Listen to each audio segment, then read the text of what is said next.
കർഷകരുടെ ഒരു വിഷയം വരുമ്പോൾ നിങ്ങൾ ആലോചിക്കണം, നമ്മൾ കർഷകർ നമ്മുടെ തീന്മേശയുള്ള ഭക്ഷണം കൊണ്ടുവരുന്നവരാണ്, തീർച്ചയായും നമുക്ക് അവരോട് കടപ്പാടുണ്ട്. പക്ഷെ അവരുടെ വിഷയങ്ങൾ വരുമ്പോൾ ഗവൺമെന്റിന്റെ അടക്കം മേലിൽ വരുന്നൊരു സമ്മർദ്ദം ഉണ്ടല്ലോ, കർഷകർ സമരം ചെയ്യുമ്പോൾ വരുന്നൊരു സമ്മർദ്ദം ഉണ്ടല്ലോ, അത് മത്സ്യബന്ധന സമൂഹങ്ങൾക്ക് ഓഫ് സീസൺ വരുമ്പോഴോ, കടലാക്രമണം വരുമ്പോഴോ, ഓക്കിയും സുനാമിയും വരുമ്പോഴോ, അല്ലെങ്കിൽ അവർ പരാതി വരുമ്പോഴോ അത്തരത്തിലുള്ള ഒരു സപ്പോർട്ട് ഗവൺമെന്റിന്റെ ഭാഗത്തുനിന്നോ മുഖ്യധാര സമൂഹത്തിന്റെ ഭാഗത്തുനിന്നോ ഉണ്ടാവാറില്ല. അത് ഒന്നാമത് നമ്മുടെ കേന്ദ്ര ഗവൺമെന്റ് തീരെ ഉണ്ടാവില്ല. ഫിഷറീസ് എന്ന് പറഞ്ഞിട്ടുള്ള ഒരു സംഗതി അവർ വളരെ വില കുറച്ച് കാണുന്നതാണ്.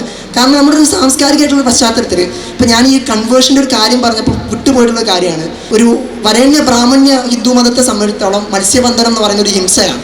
അതുകൊണ്ട് തന്നെ അവരെ സംബന്ധിച്ചിടത്തോളം ഇതൊരു അവരിലേക്ക് എന്താ പറയുക അസിമിലേറ്റ് ചെയ്യാൻ ബുദ്ധിമുട്ടുള്ള സംഗതിയാണ്. അതുകൊണ്ട് തന്നെയാണ് ഇത്തരം സമൂഹങ്ങൾ അത്തരം അപകർഷതകളെ വകഞ്ഞു മാറ്റി അവർക്ക് സാന്ത്വനം നൽകുന്ന ഇസ്ലാമിലേക്കും ക്രിസ്ത്യൻ മതത്തിലേക്കും ചേക്കേറി വരുന്നത്.